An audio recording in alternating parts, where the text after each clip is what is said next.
Hey boys and girls, Ken Smith, KenSmithFishing.com. So I've had a number of guys reach out and ask about a couple of things.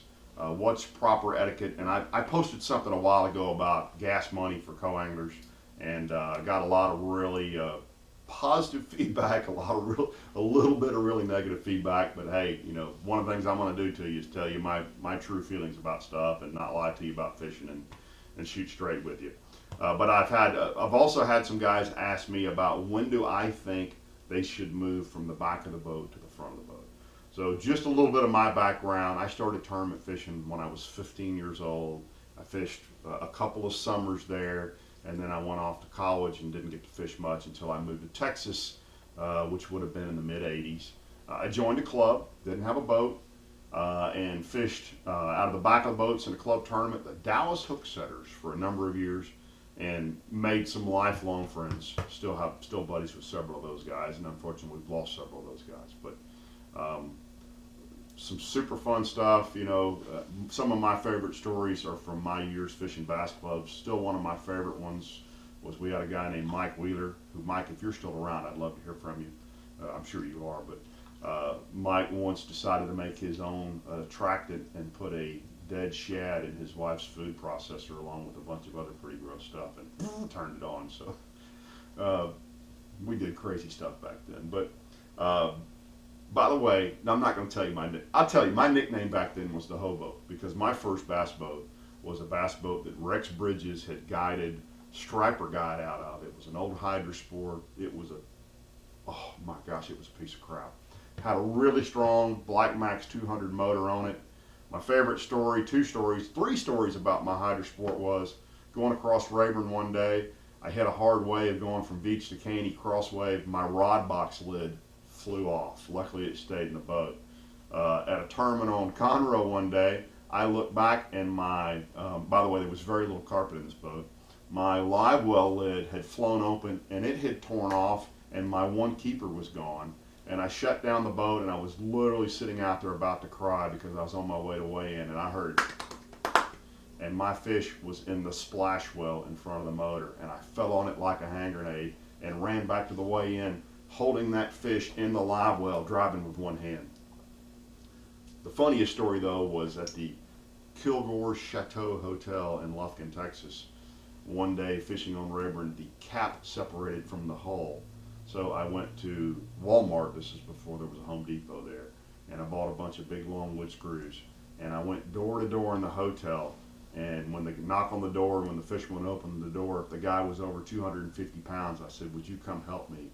And I got 6 great big guys to sit on the cap, and I went around and screwed that cap back to the hull of that boat, and I fished out of that boat. Actually, there's even a funnier story.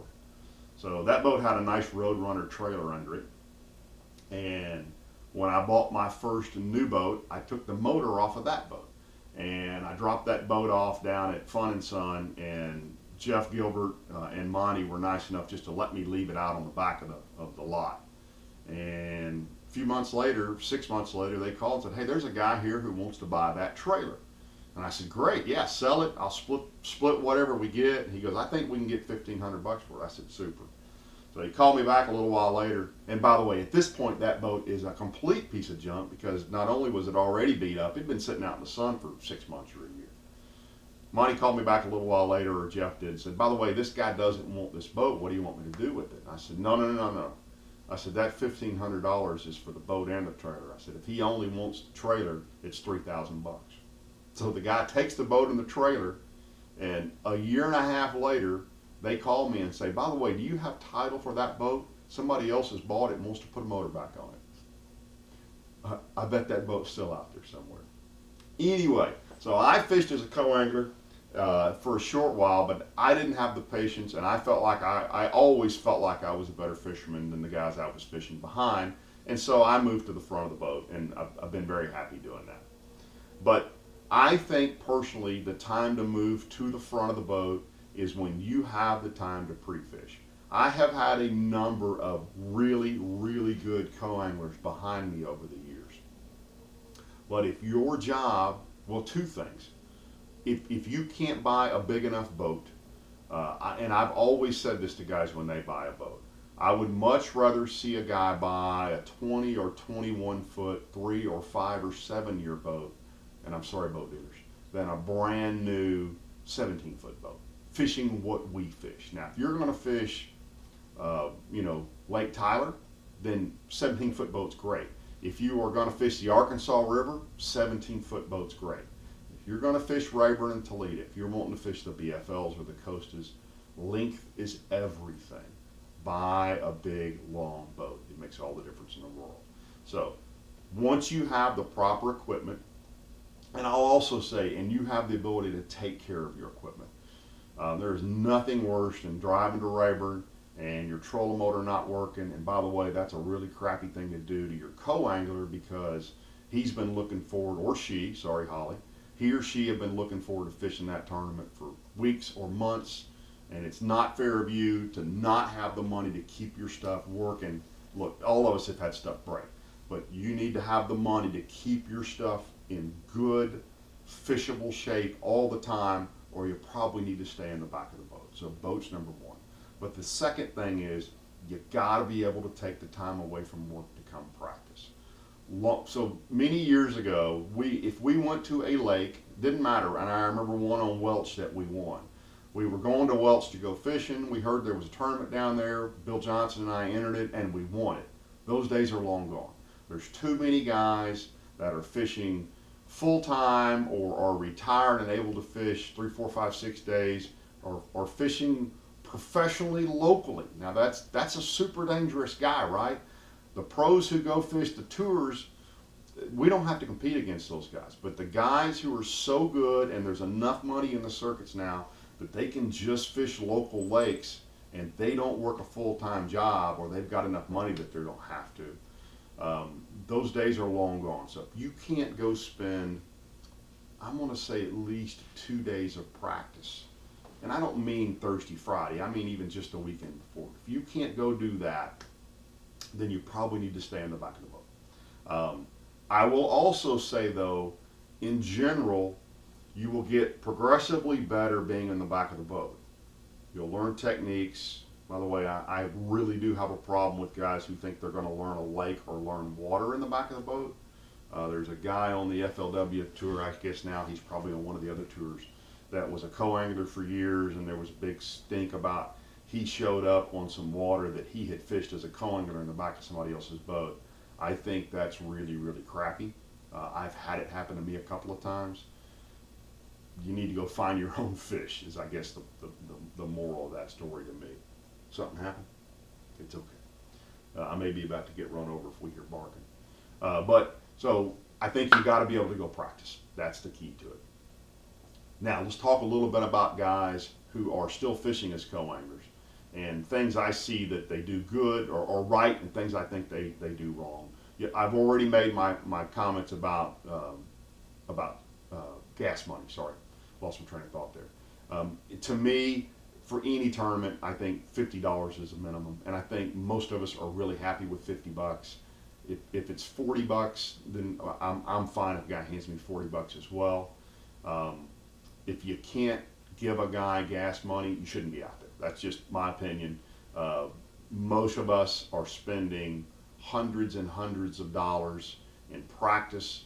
For me, it's not about the money. I've been blessed. I've been very fortunate, but it is a courtesy of thanks for letting me spend time in your very nice boat, and you going out and trying to find fish for me to catch fish. I have had guys offer me money, part of their winnings. I would never ever accept that. I don't think that's anything a co-angler should do. If you're pros on that kind of fish, he's generally, or your boater, he's generally going to catch those fish, and if he didn't, then that just wasn't his day. I do not say that was his fault, because we all know fishing is very fickle, but that just happened to him that day. So that's my thoughts on. And by the way, I did fish no, I didn't. I practiced with a guy on St. Clair a few years ago and had a great time, and I threw him $100 because it was, to me, it was like a guide trip. The guy, he was out there, he was on a ton of fish, and I had a ball.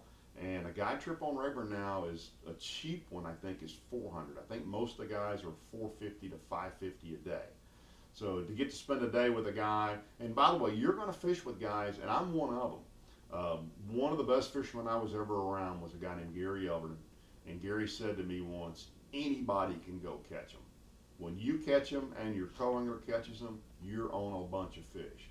And if you looked at the results back in the day, Gary Elverton's co-angler always was competitive. That's not the case with a lot of guys. A lot of guys consider it a competition to beat the guy in the back of the boat. And I do too, I'll admit a little bit, but I still want that guy to catch fish. And I have a history of guys catching a lot of fish out of the back of my boat. And I've been beaten out of the back of my boat. Not a lot, but I've certainly been beaten a few times, especially on those windy days. It's a little different now with an Ultrex, but on those windy days, I've certainly been beaten by a co-angler. And I got my brains beat out once by a co-angler who sat on the back deck all day throwing a wacky worm and got 4 bites for 21 pounds while I caught about 30 fish flipping. He was throwing out in the middle of those drains and catching those big wacky worm fish. Couple things that I think make a lot of sense as a co-angler. Don't do what your pro's doing. I'm going to catch most, if I'm throwing a spinnerbait, I'm going to catch most fish are eating spinnerbait. Don't throw dead behind the boat, because that you're going to, I'll go back 2 or 3 times in a day. But that 7th or 9th time, I'm probably not going to go back there and get your bait unhung. If you're right there next to me, right there, I'll go up there and get you unhung. But there is a fuzzy line in there somewhere where you are fishing water that your boater's leaving for you versus fishing water your boater's fishing. And there's a couple of guys that I know of. I've only had a problem with one guy in my life that was on Texoma, but there are some co-anglers who are super aggressive and will throw over their pro's shoulders, and that is a way to look at nothing but the back of your boater for the full day once you do that a few times, because a boater can put you in a position where you can't fish, so just don't go there. Tackle wise, I tell most all of my co-anglers what I'm going to do the day before. You should absolutely ask that. And I will tell them, look, other than this, so if I'm throwing an A-rig and I've got 6 of them, or I'm throwing a $30 bait, this is what I'm going to throw. I don't have extras for you. But I will tell them also, you're welcome to use pretty much anything in my boat, unless you're going to pick up and start backlashing fluorocarbon reel after fluorocarbon reel. I'm fine sharing with guys. Matter of fact, I like guys to try my loose stuff. Excuse me.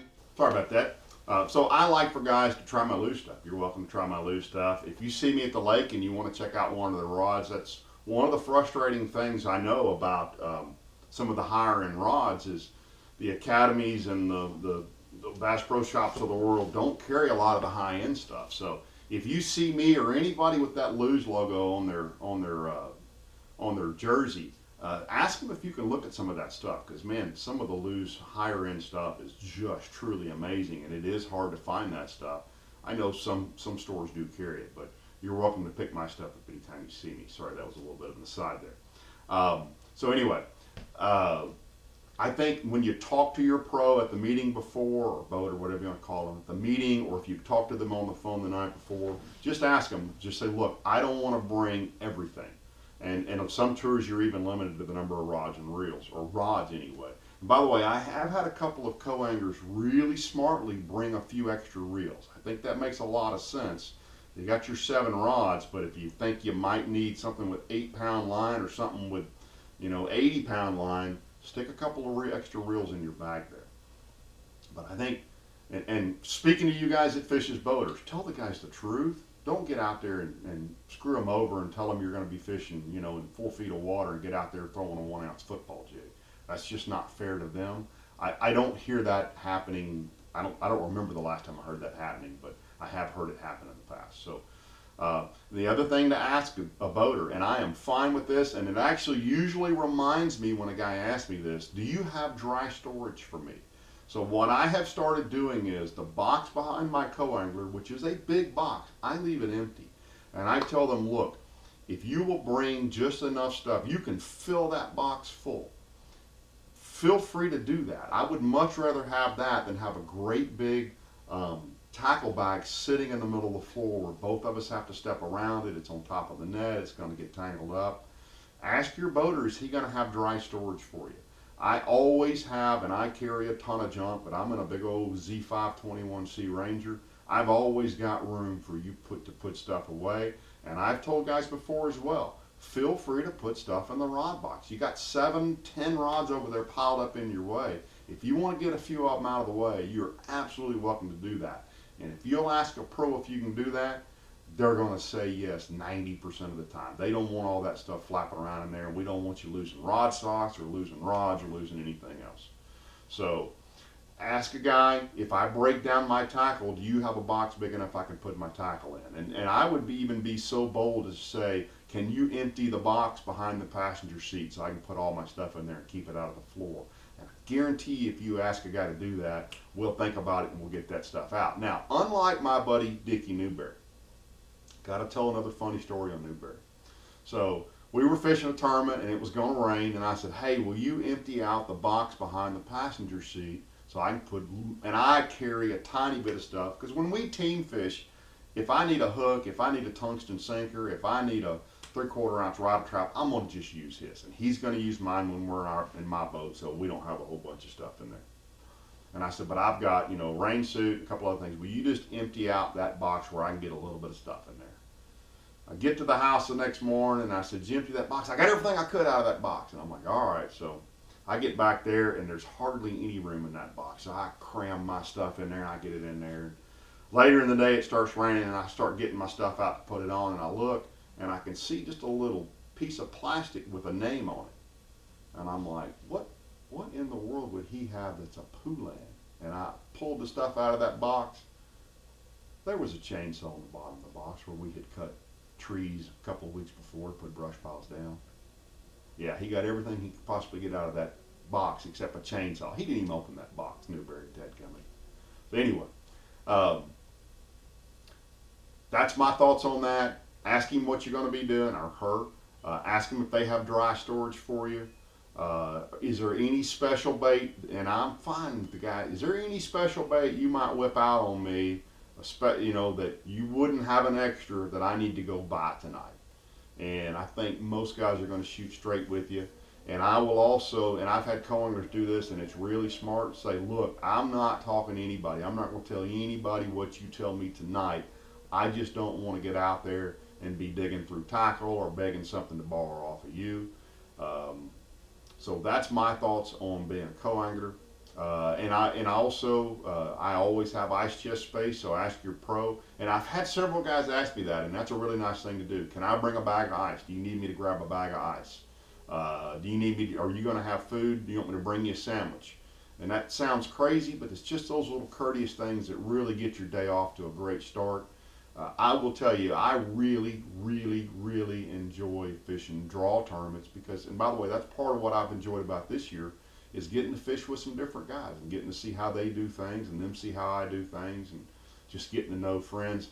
The guy you guys saw me fish, Chet Sladen, the Toledo Bend tournament, we met. He was my co-angler 10 years ago.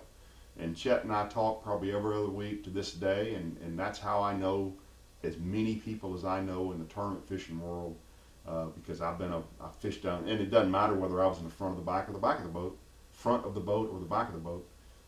That's a great way to get to make new friends and get better at what we all love to do, which is go out there and catch those little green fish. So I hope that's helpful for you guys as to when to go to move from the back of the boat to the front of the boat, and also sort of the do's and the don'ts of being a co-angler and how to get along with the guy fishing out of your front of your boat.